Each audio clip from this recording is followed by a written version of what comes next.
Yo, it's Big Not a Whole Lot of Man. I'm back with you with another one. You already know what it is, man.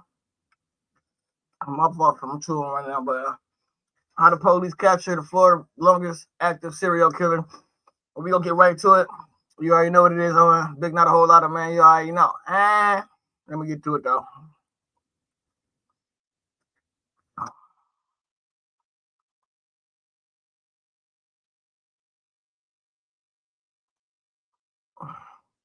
Are y'all ready for this action? Let's get right to it. Come out. Let me see your hands. Police are in the middle of hunting down a wanted serial killer, living inside the very van where he killed his latest victim. Go back over there. Oh, what's that? What's that smell? 24 hours before this confrontation, officers discover a brutalized body of a woman with seemingly no evidence left behind that could connect anyone to the case. The victim is still unidentified, and we're taking a shot in the dark. Maybe you've seen her. Everybody's seen him around, but nobody really knows him, as far as I know. Yeah. When I found out Michelle was dead, dog, and you can ask my boss man, it killed me. But over the following day, small clues would start surfacing, revealing additional victims going as far back as 4 decades, eventually leading to one of the longest active serial killers in Florida's history. And there's the back piece. This is our van. This shit is wild, brother. I know. I didn't do this. It's man. Come on, man. I'd be willing to bet a lot of money that there are bodies out there attached to him that either haven't been found or gone. This guy cannot be on the street. He has to go away or somebody else could get hurt.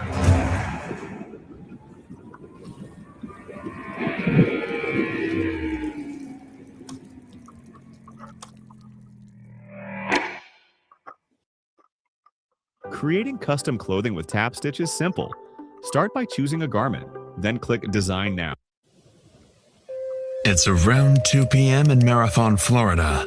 Near Vaca Cut Bridge, families enjoy a quiet afternoon until just off the side of the road, a fisherman notices a strong, overwhelming odor. As he steps closer, he sees something so gruesome, he immediately calls 911. Within moments, Florida officers arrive, and it wouldn't be long before the entire lake area would need to be evacuated.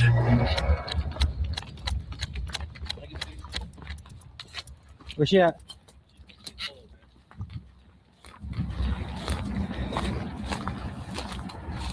$5112, rigor set in.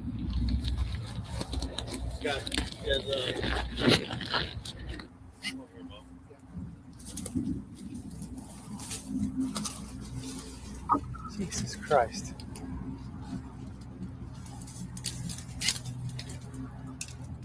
On the ground lies an unidentified woman, unclothed and already beginning to stiffen. From what officers can tell, she's been here for several hours. The current near Vaca Cut Bridge is exceptionally strong, with a history of fatal accidental drownings. At first, officers believe this could be another one of those cases, but as they flip her over, that assumption would quickly fade. Man, this shit's crazy out here in this world, man. How these people just be doing shit like this. Like, what gives you, like, what makes you do things like that? You know what I'm saying? I'm gonna get back to this video though, man. But this shit cold shit, man. Okay, we'll move her a little bit, and then Edie, if you want to take your pictures as we're rolling, so that if there's anything that falls or moves, because what I'm looking at. I'm about to go grab some water. Y'all still watch the video? And let me know what y'all think about this video in the comments, you know what I'm saying, while we're watching. And, you know what I mean? Back it up a little bit. This stick right here. Okay. In the hand? It looks like she was dragged by this hand. Oh, look at that. Yep. Did you see that? Look at her other day. Right around the neck. Mm-hmm. Oh, look at the side of her head. Yep. What do you see? You got blood. You got scrapes all over the back. Call Doc.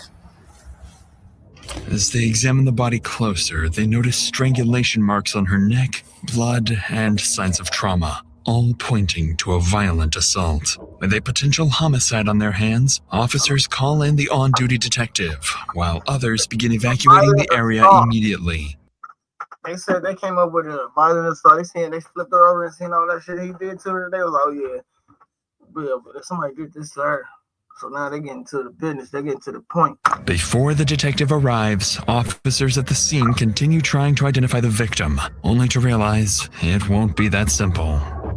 Anybody recognize her? Yeah, know who she is? Mm-mm. Nope.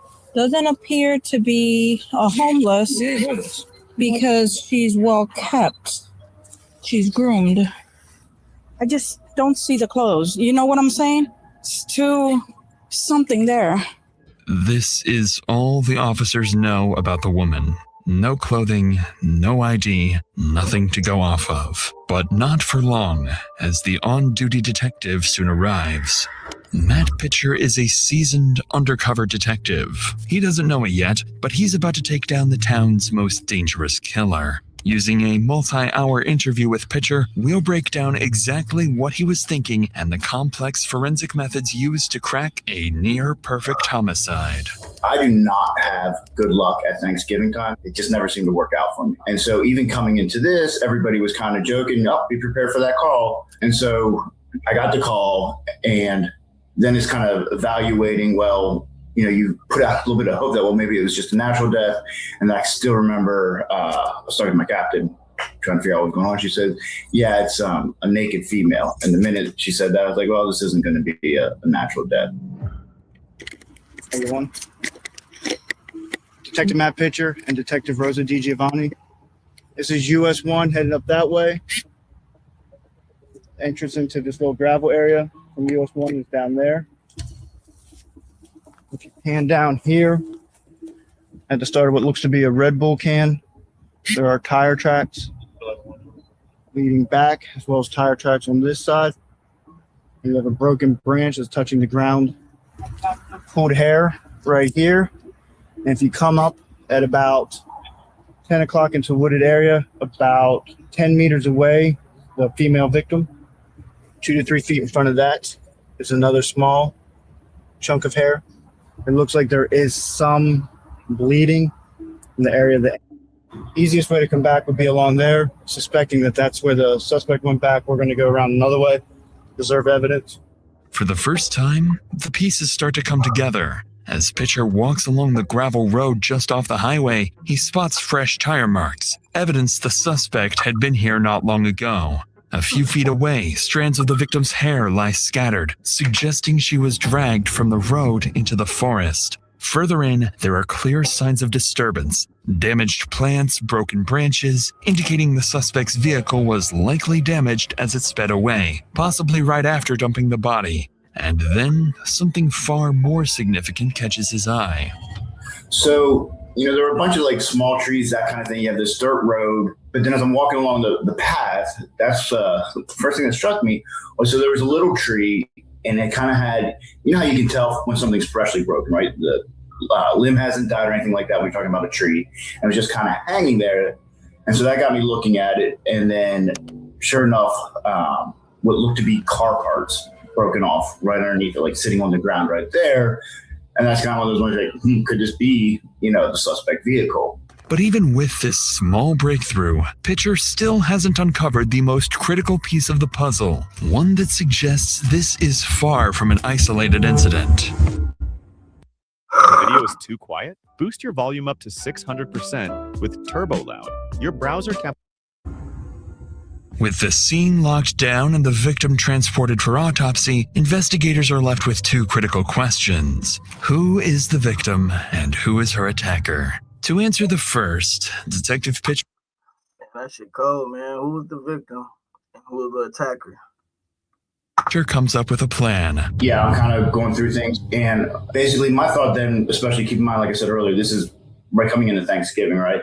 Everything is about to get slammed where we live. This is a huge tourist spot. So I was concerned that, okay, you know, we could lose video evidence that might be in the area. Talked to my captain, and I showed the captain too, the car part and all that. And I said, all right, I'm leaving the scene and I'm about to start hitting every business, starting with the bars in the area, and at least get them marked so that they don't get rid of evidence on us.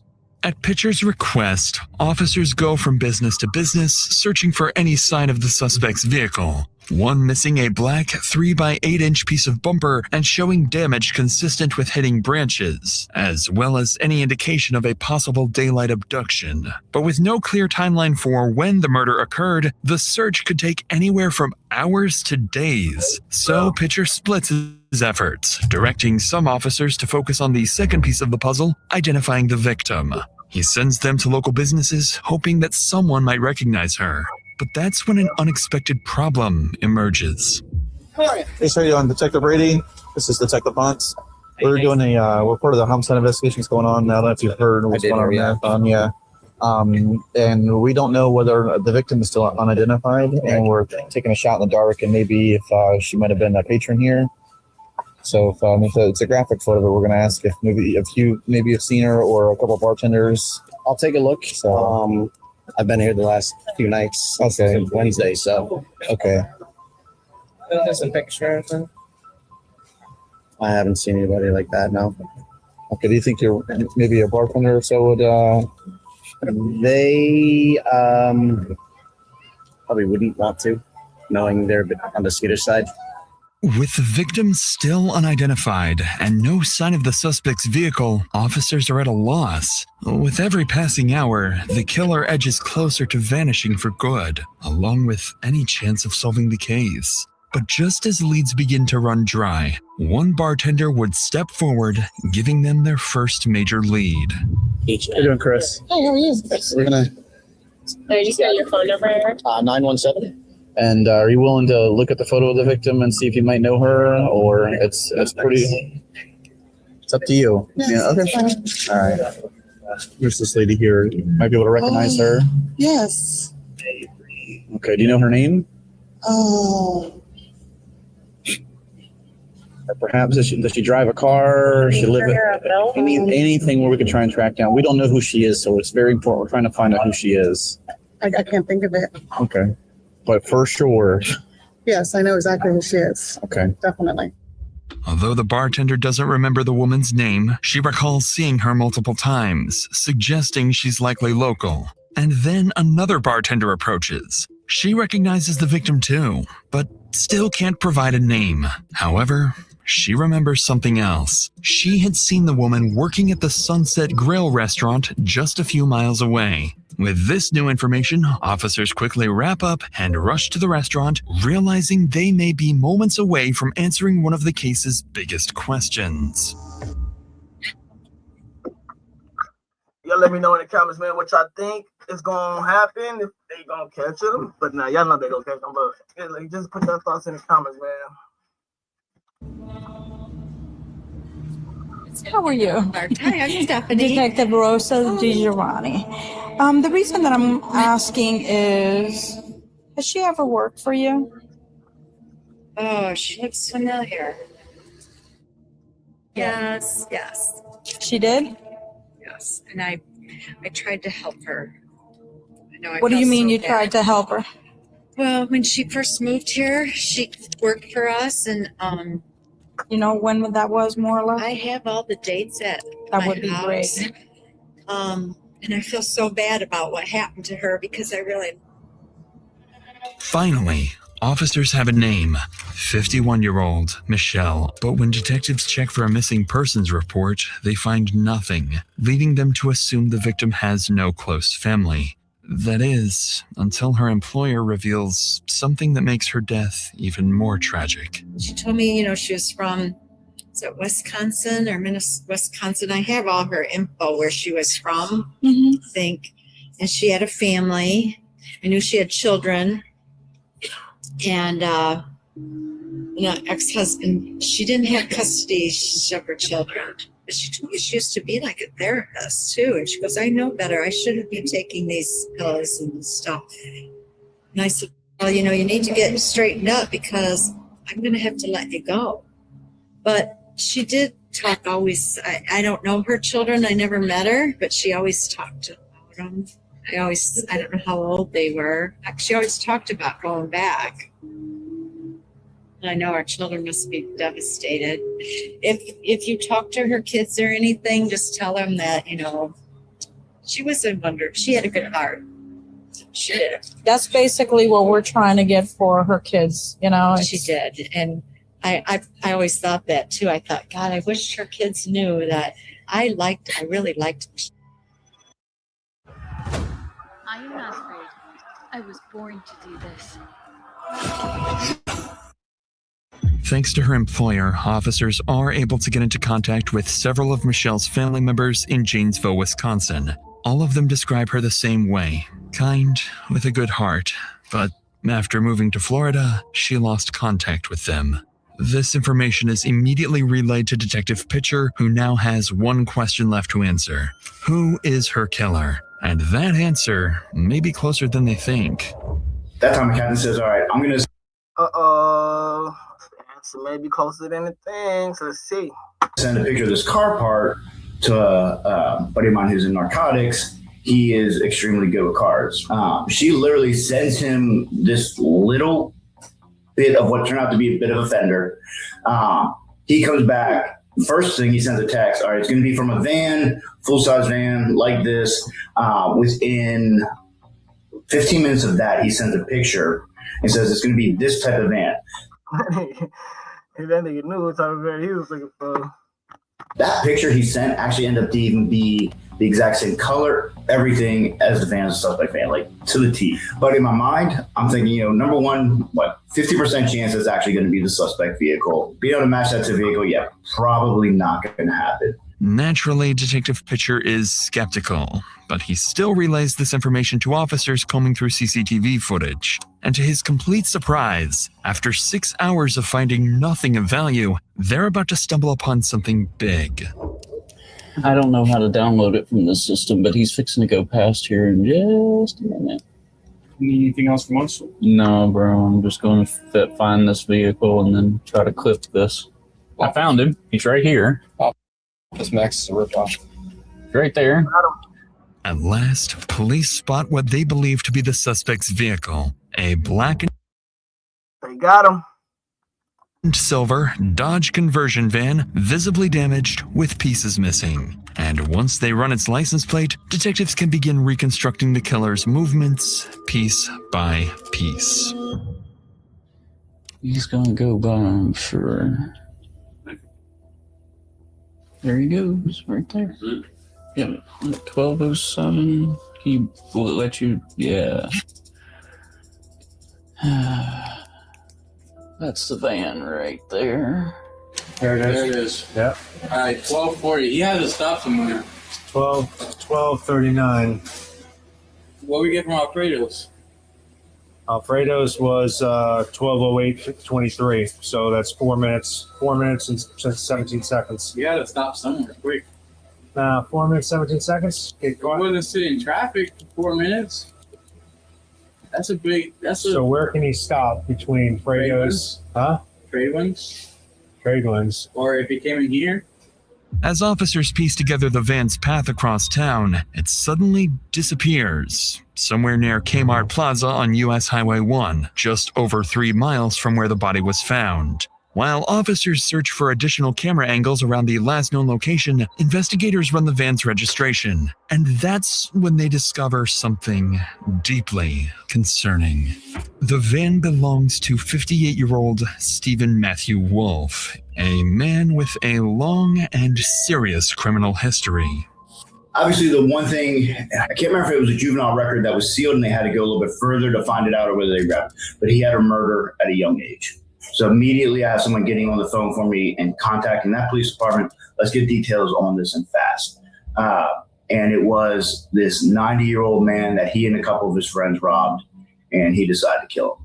So the minute you find stuff like that out, you're like, all right, you're building those building blocks, right? You're like, okay, we're on the right path here. This is most likely our guy. Decades earlier, in 1976, Wolf was convicted of a homicide in Boise, Idaho. At 15 years old, he and 3 others murdered a 78-year-old man named Enrico Flori, a robbery-motivated killing that landed him 15 years in prison. The case gained nationwide attention when, in 1977, Stephen escaped from the Ada County Jail, sawing through a bar on the 4th floor and climbing down using bed sheets and conduit. He remained on the run for 6 days before being recaptured. As Pitcher digs deeper, they uncover even more. The little young nigga burned, man. That nigga saw that his shit. Nigga got out for 6 days. He got caught. Disturbing details, a prior diagnosis of psychopathy, a history of animal cruelty, and long-term drug use, raising the question of whether he should ever have been released. With these findings, Pitcher realizes he's looking for someone with a history of extreme violence, a proven capacity to evade justice, and potentially a serial killer. By midnight, the van still hasn't reappeared on CCTV, suggesting it's still somewhere near the cluster of fast food restaurants. Unwilling to waste any more time, Pitcher, alongside a dozen deputies from the Monroe County Sheriff's Office, heads out to search the area. And as they begin to look for their suspect, something inexplicable happens. When the captain and lieutenant were going out to scout in this parking lot, you're doing a lot of this just hoping and, looking for that needle in a haystack, but most likely, the person's going to bounce pretty quickly and get out of town. So while you're hoping, it's not great. And she's driving, keep in mind, on the opposite side of the road. So she had to see it from a long ways away. And according to my captain lieutenant said a prayer. And the minute she's stopped the prayer, looked off to her left where there's a Kmart and a McDonald's, and sitting just right by the McDonald's was the van. And she starts yelling, "There's the van, there's the van." Of course, they almost wrecked the car. But they get into a parking lot, sit tight for a second. I get over there, make contact, and go from there. To Pitcher's surprise, they spot it. The black and silver van, parked between a Winn-Dixie and a McDonald's. Approaching from multiple directions, officers surround the parking lot, carefully ensuring no bystanders are in harm's way, with Pitcher meticulously guiding the operation. And as officers inch closer, they brace themselves, knowing a dangerous killer could lash out at any second.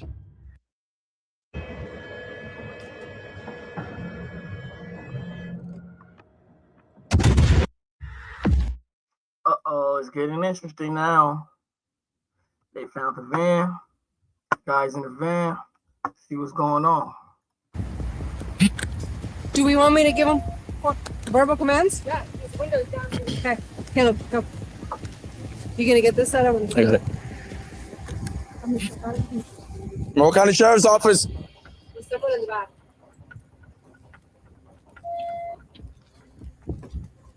Monroe County Sheriff's Office, come up with your hands up. Sheriff's Office, let me see your hands. Let me see your hands. All right, go ahead, man. Patrick, come on out. Anybody else in the van? With Hands you? up. Come on out. Come out driver's side. Sure, just drop whatever you're doing. Come out. Come out. Let me see your hands. Let me see your hands. Don't reach around. Don't reach around. Just let me see your hands. Come out of the van. Okay. Go back towards the back of your van. Anybody else in the van? No. Any weapons? Get a handcuff. Get in. Get right here. What's going on? Sir, right there. There, right there. Put your hands around your back. What's up in here? What's your last name? Wolf? Wolf? Yeah. Stephen Wolf. Yeah. What's I got your my birthday? teeth, 92460. 92460? Yeah, Is 1960. this vehicle registered to you? Yes. To the officer's surprise, Stephen doesn't resist. Instead, he's calm, almost unusually so for someone being arrested without explanation. After placing him in a patrol car, officers begin inspecting his van when something immediately stands out. Oh, come here. Wait, watch this. Look at this. Right here. What do you see? What do you see? Isn't that the piece? There's some grasses. And he's got a gun in the back. Yeah. This is our murder suspect. Oh, yeah.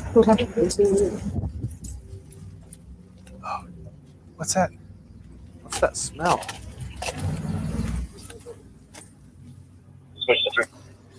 This is him. Okay. It's him. Hey, do we go? Yep. Problem's clear.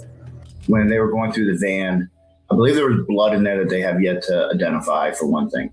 There was, unfortunately, underwear in the van that appeared to be used. There was other women's underwear in there. So I 100% think that there are bodies out there attached to him that either haven't been found or gone. There's all these, little details that too many to overlook.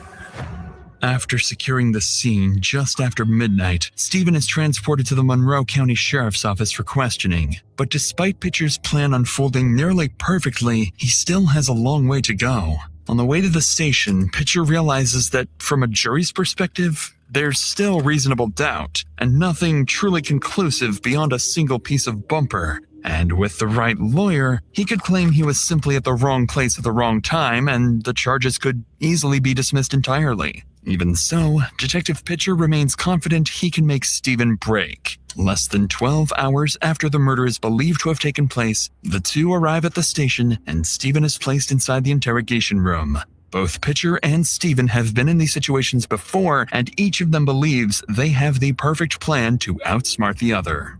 But before we get to that, after a long day at work, all I want is a good home-cooked meal. But finding the time to scroll through recipes, figure out what to make, and then go shop for everything, that never happens, and I end up making the same few things on repeat. But that changed when I started using HelloFresh. With over 80 global recipes to choose from every month, no two meals have to be the same. And the best part? I don't need to stress over what to make or run to the store for ingredients. Everything is already planned out, pre-portioned, and delivered straight to your door, with easy-to-follow instructions so the cooking itself is actually enjoyable and stress-free. If you're like me and you want to make eating at home feel exciting again without the hassle, HelloFresh makes that a whole lot easier. I use it, and you should too, because nothing hits like home cooking. Go to HelloFresh.com/DrInsanity10FM now to get 10 free meals and a free NutriBullet Ultra Plus and a 2-in-1 compact kitchen system, a $189.99 value on your third box. Free meals applied as a discount on the first box, new subscribers only, varies by plan. Must order the third box by May 31st, 2026. With that said, let's get back to the video.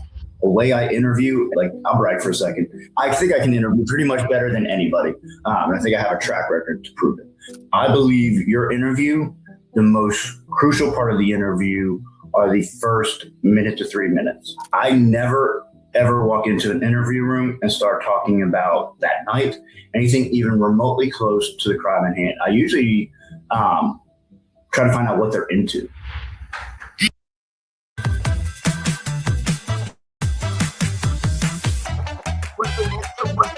What they do, like the who, if you know we do it too. This is Eric. When he got injured in a car accident, he called Morgan & Morgan. He not only... All right, Steven.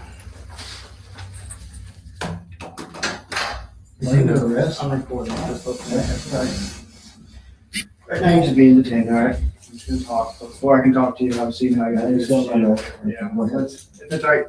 I'll let you have this for a minute. All right. Well, here's the deal. We have some questions about yesterday. Maybe you can walk me through it and help me out a little bit. Tell me about your day yesterday. Just walk me through the day if you would. All right. I'm curious when we're talking at the police car for a second, I saw you come here. You said something about Vodka Cup. Yeah, I went in there today. I was looking for a place to sleep. I used to go down there and sleep in that little circle in the back, but I couldn't get in there. It was not very good. That's how the damage to my car was. That's when I did that. That's when you did that? Yeah. What time was that? I almost got stuck. Yeah, that's never good. What time was that? 3:30ish, I guess. I don't know, this afternoon. Okay. It was all sand, washed out, trees are overgrown. I said, I can get back. And I started back down the road. I said, shoot, trees, I like my man. I'm scratching it all up. I didn't even know I'd heard it until I got to the library here and walked down. I said, God dang it, I broke the shroud. It was already cracked anyway. Yeah. So would you try to back out and that's how you hit it? Yeah, there wasn't no turning around. You can't, that thing turns like a boat. I couldn't turn around. I almost got stuck. As Stephen calmly explains, he damaged the vehicle while turning around, searching for a place to sleep. But what catches Pitcher off guard is this. If Stephen is responsible, he's just placed himself at the scene of the crime for reasons Pitcher can't yet explain. So, Pitcher searches for something more concrete, something incriminating. But what he finds would come as a complete surprise. I just get you to put your fingers out like this. Thank you so much. Give me just 2 seconds. Oh. Again, if you could just kind of the best you can. And this is gonna be a lot harder, but flip them up to bed. Hey, that was a lot easier for you than I thought it would be. What you looking for? What's that? So what you Just any kind of marks. Like I got no marks, no scratches, no nothing. Good deal. Tattoos, I got What's your tattoos. name? I know you got tattoos. They're pretty good ones. How'd you get them done? I got them down in prison, Idaho. I I don't know. had a bad. I was 15 years old, I got in trouble, I got a homicide. That's no fun. How long did you have to lay down for? 15 and a half years. 15 and a half years? Oh, wow. It's a long, sad story with a happy ending, but Well, you're out now. I left that idiot in there. I brought out a drug addict, but check that too. Okay, you guys 1 second. I just want to talk to my partner You first. can do whatever you need to do, just let's get this done, whatever we're doing here. I appreciate it. Just be quiet. I am. Baffled by the lack of scratches on Steven's hands, Pitcher pauses the interrogation, fully realizing the evidence they have so far is insufficient for any breakthrough, especially after learning this is far from his first run-in with police. For now, there simply isn't enough to charge him, so Steven remains in holding. Investigators know time is against them. By tomorrow, they need something concrete because without it, they won't be able to hold him much longer. But little do they know, Steven is already preparing a strategy for their next conversation, one he believes will let him walk away completely free. The next morning, with Steven still in custody, Detective Pitcher begins receiving tips from multiple Marathon residents, each claiming to have vital information. By approximately 10 a.m., officers are dispatched to follow up on every lead, hoping one of them holds the key to the case. And it wouldn't take long for police to realize Michelle may not have been the only target, and Steven may not have been the only suspect. Okay. My name is Jennifer. Hi, Jennifer. Ooh, it's getting spicy. How are you? Good, Okay. I have a cousin. man. How you doing? All right, all right. Good. We have a little bit Nice of to meet information you. that you might be interested in. Okay. Okay. I have a cousin of mine that I just found out today was with the male, I guess, who He was in the van he was in the that van. night. All right, go ahead. Hey, Greg. Hey. What happened today was I went to the house. I saw Frankie there and everybody there. And I said, hey, I should have been Frankie goes, yeah, he goes, I was in his car the day before. He gave me a ride to, I guess, down the store or something like that. I said, wait a minute. I said, Frankie, you gave me a ride? I said, you were in that van? He goes, yeah. I said, because your fingerprints are probably in that van, Frankie. And I said, if you don't go talk to somebody. They found a fingerprint. Exactly. And that's not going to look good for you. Afraid of being implicated, locals begin coming forward, bringing new information about Steven. They reveal he wasn't alone the night before the murder. Just hours before the woman was killed, he had been driving around town with 2 other people in his van, and one of them is about to show up to speak to the detective. These days, the best doctors don't need a waiting room, just a Wi-Fi connection. Behind Hey, Tracy. How are you? Good. I'm sorry. Everybody knows me here. Yeah. Except the rookies, of course. Well, I don't know yet. So you were in the van with Frankie and. Yep, he come up to the library. I asked him if he would take us to go to the store so we could get something to drink. Okay. Is what the hell was said. I've known him for a little while now. Oh, I okay. never thought that he would do some off the wall, excuse my language, like this. Yeah. Okay, I am shocked. I am floored. All right, to be honest with you. Right. What if this happens to me? It Yeah, could we don't have want it to been. happen to anybody, and that's All right. why I want everybody to come together and we can Well, get. like I told one of the deputies that knew me, I said, listen, I'm fixing to either sleep over here at the library or else I'm going to sleep on y'all's doorstep over here. Thanks to Tracy, officers are now able to piece together Steven's movements leading up to the murder. But before the detective leaves, Tracy would go on to mention one more name: Terry, a close associate of Steven. Officers immediately recognized the name. After confiscating Steven's phone, they discovered a 5-minute call with someone named Terry just hours before the murder is believed to have taken place. Looking further into his background, they also realized they've spoken to Terry before. Black old nigga. in connection to a sexual assault case, making him a potential suspect alongside Steven. Within the hour, they arrive at Terry's house, but from the moment they approach him, something feels off. And unlike the others, they would have a much more difficult time getting Terry to talk. Hi, how are you? No, I just need to talk to you about Michelle. Please. Please. We know you didn't do it, man. No, you didn't do it, honey. We heard you're friends with her. That's all. And we just want to That's it. talk to her That's friends. Put down a cross for Did you? I know. That's all. We just want to talk to her just wanna friends, man. talk That's to- it. No, listen, Terry, we just want to see, when was the last time we saw her, Terry? Man, come down. No, Terry, I ain't got listen, nothing you're to not, say. I'm- no. Yeah, you're not- because I done been through this with you before when they tried to get me. Terry, let me talk. You don't have to talk to you. I'm not saying And that. Michelle close to me. I don't want to talk. Terry, just Man, listen for a second. Terry, just listen for a second, man. Listen for a second. I'm not listening. Listen, all we know is that last time Michelle was saw was on the 17th. We're trying to track down her timeline, man. If you cared about her, wouldn't you want to help us? You can't tell me who I cared about and all that. I'm not talking. The guy who did it, I don't even want to talk about Michelle, bro. Okay, I'm not trying to be mean, but I know how y'all do. Just like with the man, when I didn't do it. So no, I ain't shit to say, man. You go on. When detectives question Terry about Michelle, it's clear he doesn't trust them and has no intention of cooperating. But then they change their approach, mentioning something designed to make him think twice. So did you know Steven? I don't know nobody. Really? Why'd he call you then? I don't know. Really? Because you talked to him for like 5 minutes on the day he murdered her. Hey, what? You talked to him on the day he murdered Michelle for like 5 minutes. I don't give a what you say. Okay? Okay? But I talked to him and all this. I don't care what you say, miss. I don't really care what you say either. The phone records prove it. To me? I don't care then. So what did you talk to him about? I don't know what you're talking about. I don't even remember talking to him. You don't remember All I talking know, to him? Listen, Okay. miss. The dude didn't like Michelle. He always threatened her.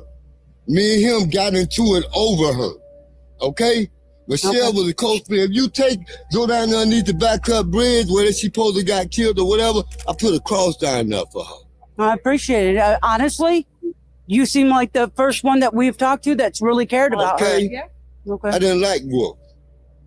Okay? Why not? Because I talk. What you mean, why not? I mean, He always threatened her, man. He was always threatening her? Every time I seen them, they was fighting, fussing. Were they in a relationship? I don't. Listen, miss. Michelle stayed in his van. She used to sleep with this guy in his van. I used to get mad when she used to be with him. I'm not on no streets. I changed my life after that shit. And I talked to Wolf 5 minutes before she got killed. All that shit, that's bullshit. Okay? But for anything, if I can get my hands on him, I hurt him. Finally, once they get Terry to talk, detectives uncover a direct connection between Steven and the victim. Michelle had allegedly been staying in Steven's van, and Terry makes it clear he didn't approve of the two being together. Now, detectives realize the man in front of them may be the key to incriminating Steven once and for all. Well, that's all I'm saying. If you want to know the truth, Terry, you just helped us a lot in being able to make that happen. But I'm still saying, B, the guy, she used to sleep around with this guy. Okay. Okay? This guy used needles. She told me that he tried to get her to shoot dope one time. Okay? Him and Michelle done had altercations. Okay? Yeah. When I found out Michelle was dead, dog, and you gonna ask my boss man, it killed me. You know what I'm saying? I am sorry for your loss. Okay, it's not my loss. It's just that she was a your loss. friend. She was a And friend. she stayed on the street, man. And I done been on the streets. But for his Wolf, if I had a way to put my hands on him, I would. All right. Okay? Listen, And if you could look up the phone records of any law where I was talking to him, you can't see but me cussing him out. Hey, Good. Terry. You. Thank you, Terry. Seriously. Seriously. Seriously, thank No, you. seriously. And I Thank- did with that girl, man. Thank you. As Terry breaks down, detectives begin to believe he's telling the truth and that he is indeed one of Michelle's few genuine friends. After wrapping up the interview, they return to the station and relay their findings to Detective Pitcher, who, for the past 12 hours, has been sleeplessly studying Stephen's profile when he uncovers something interesting about Stephen's experiences in jail. Talking about his time in prison, things came out that, number one, he has a hatred for women. Somehow I think it stems from his mom, but I still can't quite place it. He went into great detail with me about when his mom was sick, how she couldn't do anything. And like very disturbing that a normal human being, normal person in a conversation isn't going into detail about these kind of things. This shit is getting hectic, it's getting weird, it's getting crazy, you know what I'm saying? But let's see what's going on. Let's see if Terry had something to do with it or if he's telling the truth. That's a red flag. Obviously there's a lot. Y'all let me know in the comments if y'all think Terry is telling the truth or he is full of bull. In prison, he goes, I figured out a way around it though. I'd offer to everybody, and that way they wouldn't want to, yeah. All of that is putting together a pretty good picture of who this is, and we have the right guy. At that point, you're kind of like, all right, this is making too much sense. And then talking about women in general would snap him a little bit, and that would cause me to have to bring him back down. But even with this unusual finding, Pitcher is only beginning to understand the twisted mind he's dealing with. What he does know for certain is that this isn't Stephen's first time, and that by now he likely has a plan he believes will let him walk free. And if Pitcher wants to get anything from him, he needs to build a bond, gain Stephen's trust, enough to make him confess. So that afternoon, Pitcher decides to change his approach. He asks Steve to step outside, offering him a cigarette, a small gesture, but one that would have monumental effects on the investigation. Because when the two step outside, Stephen begins to break. We're gonna step outside and have a cigarette. Imagine being able to build anything just by thinking about it. Meet Base 44. I'm being charged with homicide, man. I know you are, and I know that seems scary as hell. I've been through it before as a child, but I remember it well. Things are different in some instances between what happened when you're 15 and what happened now. Somebody died at my hands. This difference is that somebody died, but it wasn't at my hands. Oh, man. Steve, you made a mistake. I know. I didn't do this. Steve, I know you. Oh, God. Okay, listen. You made a mistake. I didn't kill her. Her boyfriend killed her. What happened? They fought. I didn't. Nobody. They were having still in the back of my bed. Okay. And they fought. And I just kept driving. Said, "Come on, guys, calm down, quiet down." I don't know their names. How did you have them back? I picked them up. Where'd you pick them up? Walmart. They wanted to come to the keys. All right. Oh, man. Steve, come on, man. I don't know what to do here. We got to keep going. We got to keep going. We're going to get this. I did not do this, but we got to work this out together. Covering it up. I helped him get rid of her. All right, but we can work through this, okay? This isn't the end of the world. He walked away and he was gone. And I thought, Jesus, what am I going to do? Despite being prepared for something new, Detective Pitcher is clearly taken aback by this version of events. Stephen insists he didn't kill Michelle, but admits to helping cover it up, claiming the real killer was her ex-boyfriend. At first glance, the story feels completely fabricated, a last-ditch attempt to deflect blame. But then, something clicks. Pitcher recalls combing through Michelle's social media and uncovering a troubling detail. An ex-boyfriend. Persistent, unwanted, and openly harassing her online. Still unconvinced and questioning why Stephen is only bringing this up now, the two return to the interrogation room as Pitcher prepares to press him further. Can you do your best to describe him? You said he had... He's got what? Go ahead, head to toe, everything you can tell me. Long khaki shorts. I don't know what kind of tennis shoes. No socks. Okay. Flowery type of shirt. I don't know what pants he was wearing really. And scruffy. His hair doesn't touch his shoulders, but it's close. as straight as an arrow. Okay, not feather waving it, not one. How old was he? He's younger. I think he's younger than she is. 20s? Yeah. Skinny as a rail. Skinny. Tall and skinny. Black as hair, the blackest you can get. As black as that. Where were you exactly when you picked them up? I was at my van. Right. I was in my van. But where, what location? They walked by the liquor store. They walked up to the front of my van by that grassy area. Okay.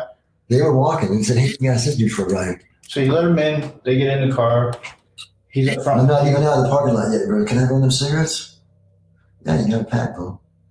I was at the, you know where the hurricane washed out the road, where it's a long strip after you get out of the Verona? Right by Ann Peach. Long key up in there. Okay. Somewhere in there. But the long stretch that got washed out the road, and at nighttime the lights are all red. Yep. You know what I'm talking about? Yeah. That's where he came back up in my front seat and said, "Bro, she's dead."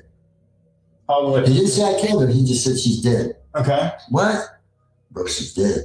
My brain was thinking, if she's really dead, I'm really call the police. Yeah. But he's right there next to me. Call the police. And I never picked up the phone. And I pulled down in there. I can't go very And you far. said it was your idea for Vodka Cut? I was thinking, I got to get rid of this. I got to get rid of both of them, but I got to get her out of here now. And he jumped out. He pulled the door open. He pulled her out. I seen it. I heard her. Actually, was she dead? Oh, she hit the ground, I think. Yeah, I remember thinking, oh, Jesus, that's not good. And I'm in trouble. I'm in trouble, man. And I called the police. I could have backed over, but I couldn't get out, man. Actually, I couldn't have backed over if I'd have tried. It took me that long. I'd have run his ass over and called you right then. I should have called you as soon as he got out of bed. Give me 1 second. Despite Stephen's emotional retelling, his description of the killer doesn't match the ex-boyfriend. The man detectives had identified was older with short gray hair and a heavy build, but Stephen describes someone completely different, younger, slim with pin-straight black hair. And that's not all. Something major has just taken place outside the interrogation room. The full forensic examination of the van is complete, and the findings are even more disturbing than expected. Now we have the search warrant to the van. They start going in it, and immediately there are a lot of toys, a lot of homemade toys. We knew sheets were missing, that kind of thing. Like, we were missing a lot of evidence. There was also, we had to start cutting out he had a homemade bed in there too, so we had to cut out the mattress of that floor. There was blood, a little, not a ton, but a little bit of blood on some of that, that's big evidence we needed. Alongside what Pitcher has just revealed, investigators uncover even more disturbing evidence. Strands of blonde hair matching the victims, women's underwear, and a child's swimsuit. And more concerning still, the only DNA found belongs to Stephen and the victim. This is far more incriminating and far more convincing than anything Stephen This nigga could put that nigga in jail. has told them. So Pitcher prepares to confront him with the evidence, and with nowhere left to shift the blame, his reaction would say it all.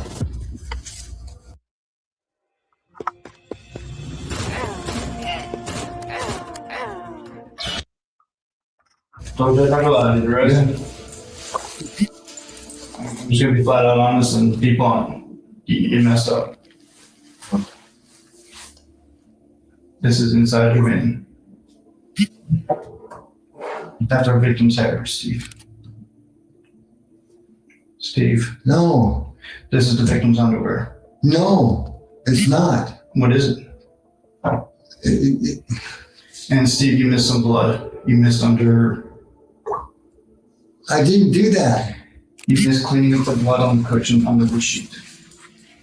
Steve, I'm telling you, I'm not lying to you. I hear you. I understand. This is your chance to be honest. I've been honest with you. I have been honest with you. That's not her victim's hair. That's not her panties. Well, tell me about those panties. God,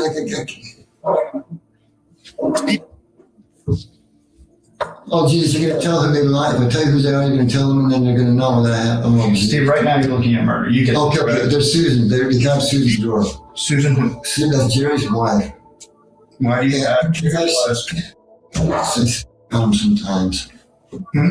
I put them once and they were dirty and I put them in there. Okay. And the hair?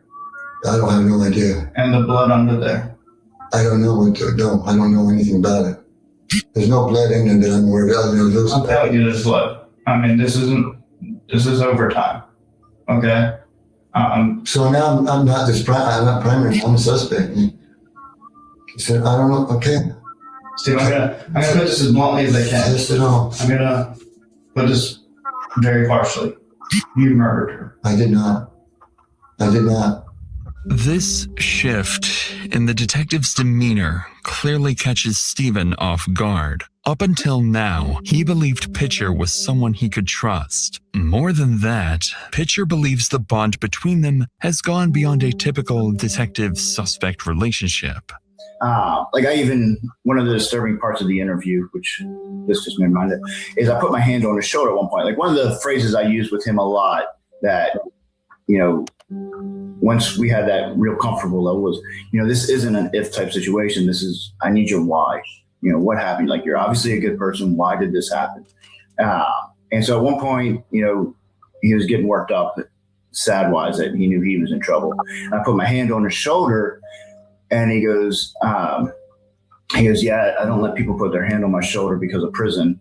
And so I immediately took it off and said, I'm sorry. He says, no, I like it when you do it. I was like, that was one of the key moments. I was like, okay, well, this is. That nigga said, I like it when you do it. That's crazy work. He's now looking at us being in a relationship.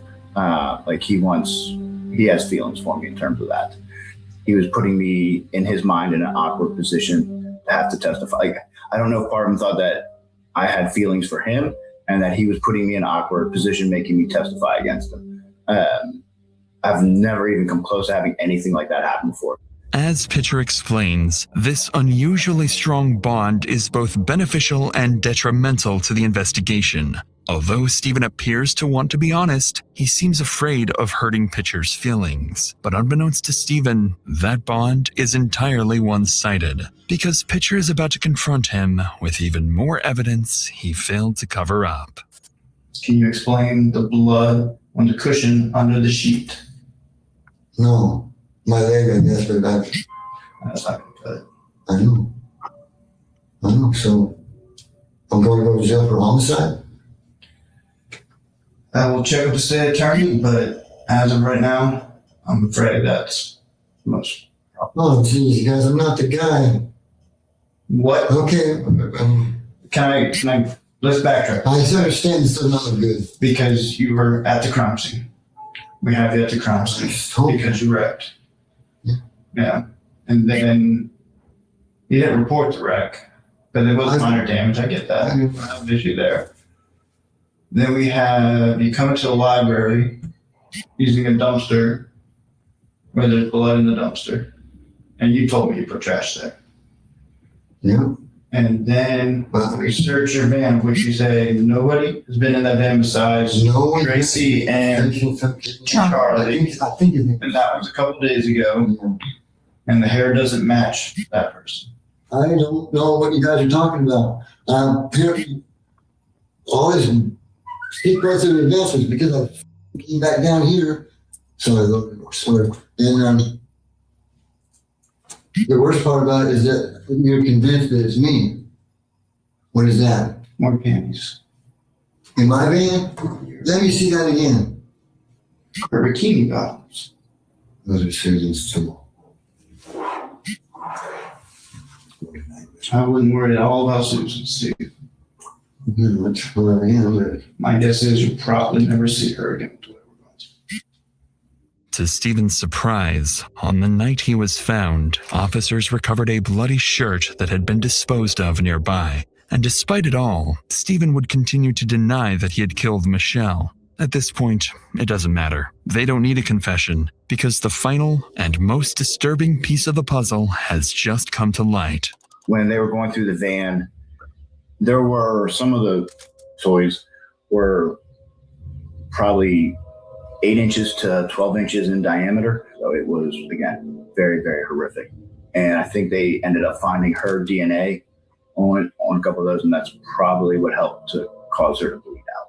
The strangulation was probably like not most likely not what killed her, but that he would strangle her, let her in and out of contact, like just torture is the best way to describe it. Just awful. Damn, he a cold nigga, man. But yeah, man, we gonna come back, man, get back to another episode.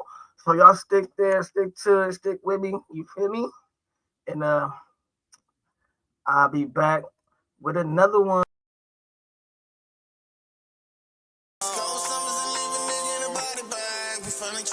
On the things in that vibe, erase the past, niggas moving on a different path. Secure the bag, I leave a nigga talk time.